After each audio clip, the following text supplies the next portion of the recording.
ହେ ମୋହର ଧର୍ମସ୍ୱରୂପ ପରମେଶ୍ୱର, ମୁଁ ଡାକିଲେ ମୋତେ ଉତ୍ତର ଦିଅ।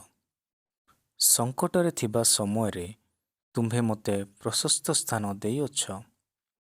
ମୋତେ ଦୟାକର ଓ ମୋହର ପ୍ରାର୍ଥନା ଶୁଣ।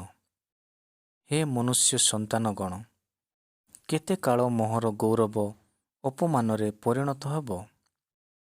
କେତେ କାଳ ତୁମ୍ଭେମାନେ ଅସାରତାକୁ ସ୍ନେହ କରିବ ଓ ମିଥ୍ୟାର ଅନ୍ୱେଷଣ କରିବ? ମାତ୍ର ସଦାପ୍ରଭୁ ଆପଣା ପାଇଁ ସଦ୍ଭକ୍ତ ଲୋକକୁ ପୃଥକ୍ କରି ରଖିଅଛନ୍ତି, ଏହା ଜ୍ଞାତ ହୁଅ। ମୁଁ ସଦାପ୍ରଭୁଙ୍କୁ ଡାକିଲେ ସେ ଶୁଣିବେ। ଭୀତ ହୁଅ ଓ ପାପ କର ନାହିଁ। ତୁମ୍ଭେମାନେ ଶଯ୍ୟା ଉପରେ ମନେ ମନେ କଥା କହି ନୀରବ ହୁଅ।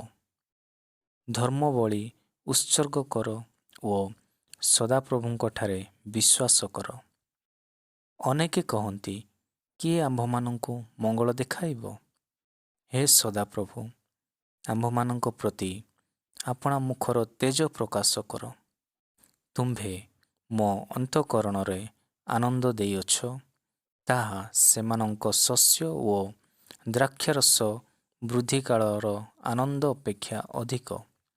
ମୁଁ ଶାନ୍ତିରେ ଶୟନ କରିବି ଓ ନିଦ୍ରା ଯିବି, କାରଣ ହେ ସଦାପ୍ରଭୁ, କେବଳ ତୁମ୍ଭେ ମୋତେ ନିରାପଦରେ ବାସ କରାଉଅଛ।